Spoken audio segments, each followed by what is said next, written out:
দেখুন এই হচ্ছে বলপাই গ্রাম। আর দেখুন এখানে এইরকম ঠিক ঘর বাড়ি। যেটু ওটা সরষে তো, ওটা সরষে তো, সরষে এখানে চাষ হয়। তো এই গাছটাকে শুকনো করেই কিন্তু মাদুরটা এখানে বোনা হয়। এই যে গাছটা, এটা হচ্ছে ওই যে সেই মাদুর কাঠি গাছ। এরকম ঘর বাড়ি কি সুন্দর, ঠিক আছে। এটা হচ্ছে গোয়াল ঘর। 9 মার্চের সকাল, সময় ভোর 4:30। বাড়ি থেকে বেরিয়ে চলে এলাম বাস ধরার জন্যে।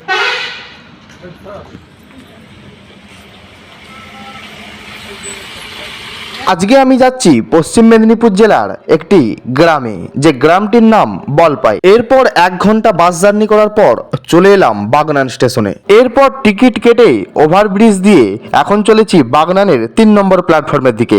আমরা খুব সকাল সকাল স্টেশনে পৌঁছে যাওয়াতে লোক সংখ্যা খুবই কম এবং ওই দিন ছিল বেশ ভালো রকমই কুয়াশা, তাই স্টেশন চত্বর গোটাটাই প্রায় কুয়াশায় ঢাকা। তো এরপর এদিক ওদিক তাকাতেই যখন ডিসপ্লে বোর্ডের দিকে চোখ গেল, তখন সময় ঘড়ি বলছে 6টা বাজতে আর কয়েক মিনিট বাকি। এরপর কিছু সময় অপেক্ষা করার পর আমাদের ট্রেন চলে এলো বাগনান স্টেশনের 4 নম্বর প্ল্যাটফর্মে।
এরপর আমরা চলে এলাম বালিচক স্টেশনে, তখন সময় ঘড়ি বলছে 7টা 16। এরপর স্টেশনের বাইরে বেরিয়ে আমরা চলেছি এখন টেকার ধরতে এবং ওই টেকারে করেই যাব আমরা বলপাই গ্রাম।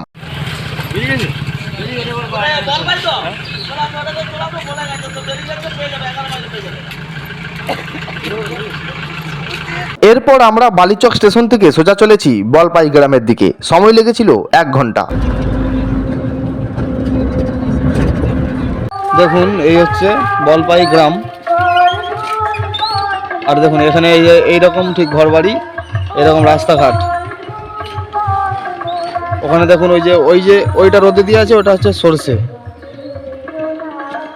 যেটু ওটা সরষে তো, ওটা সরষে তো, সরষে এখানে চাষ হয়। সাদা সরষা, কালো কালো। ও, তো এখানে কিন্তু সরষেও চাষ হয়, ঠিক আছে। আর আমি মানে এইমাত্র এই গ্রামটা ঘুরতে বেরোলাম। দেখুন এইটা হচ্ছে গোয়াল ঘর, আর গোয়াল ঘর থেকে গরুটা যে এরকম বাইরে রাখছে, আর এই হচ্ছে ঘর।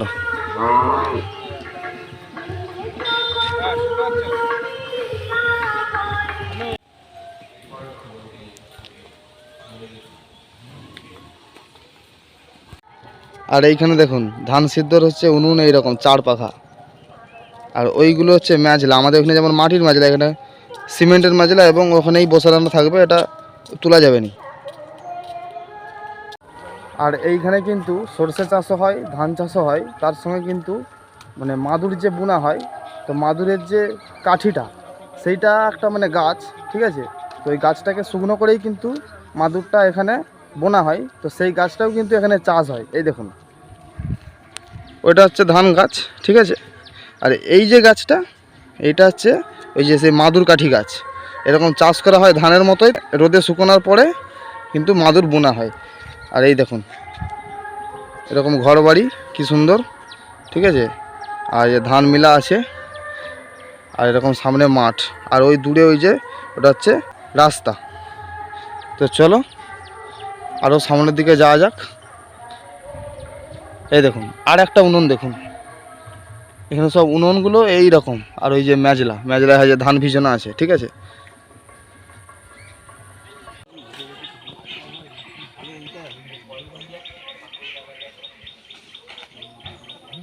আর এইগুলো দেখুন ঘুঁটে, ঠিক আছে। আমাদের ওখানে যেমন সেই বিস্কুটের মতো গোল গোল ঘুঁটে দেওয়া হয়, এখানে কিন্তু মিষ্টির মতো গোল গোল ঘুঁটে দেওয়া হয়েছে। আর এই দেখুন এখানে কিন্তু সব মাঠের ধারে ধারেই ঘর, ঠিক আছে। আর ওই যে আমি ওখান দিয়ে এলাম, আর এইখানে এসেই এই যে আর একটা এরকম ঘর, আর ওই যে ঘরে ঢোকার রাস্তা, সামনে রয়েছে জমি, এই হচ্ছে রাস্তা। আবার দেখুন এরকম ঘর, ঠিক আছে, একদম মানে জনবসতি। এবং এখানে প্রত্যেকটা ঘর কিন্তু বেশিরভাগ ঘর কিন্তু এই যে অ্যাজবেস্টারের, ঠিক আছে। এবং উপরেও অ্যাজবেস্টার এবং নিচেও অ্যাজবেস্টার। তো এই যে মানে জায়গাটা বেড়াতে এসেছি, খুবই একটা শান্তিপ্রিয় জায়গা। এই দেখুন এটা আবার 3 পাখা উনুন, এই যে দেখুন ধান মেলার কাজ চলছে, আর এই যে বাড়ি। আর এখানে দেখুন এই যে তুলসী মন্দির, মানে কতটা সুন্দর করে এখানে তুলসী মন্দিরকে রাখা হয়, দেখুন কতটা মানে হাইট করে এবং পাথর বসানো একটা জায়গার মধ্যে রাখা আছে। আর এইবার দেখুন পুরো গ্রামটা একটু হালকা করে ঘুরিয়ে দেখিয়ে দিচ্ছি। এই দেখুন পুরো একদম ঘন বসতি, প্রত্যেকটা ঘরেই কিন্তু মানে গরু এবং ধান চাষ। চলুন। এরপর ঘুরতে ঘুরতে লক্ষ্য পড়লো একটি কাঁঠাল গাছ, যেখানে অনেক ছোট ছোট কাঁঠাল ধরেছে। এরপর পুরো গ্রামটা ঘুরতে ঘুরতে গ্রামেরই এক অজানা রাস্তা দিয়ে যখন বেরোলাম, তখন চোখে পড়লো দুধারে সবুজে ঘেরা ধান ক্ষেত এবং মধ্যিখানে সরু রাস্তা। আর দেখুন এখানে প্রতিটা ঘরে একটা এরকম ইউনিক জিনিস দেখুন।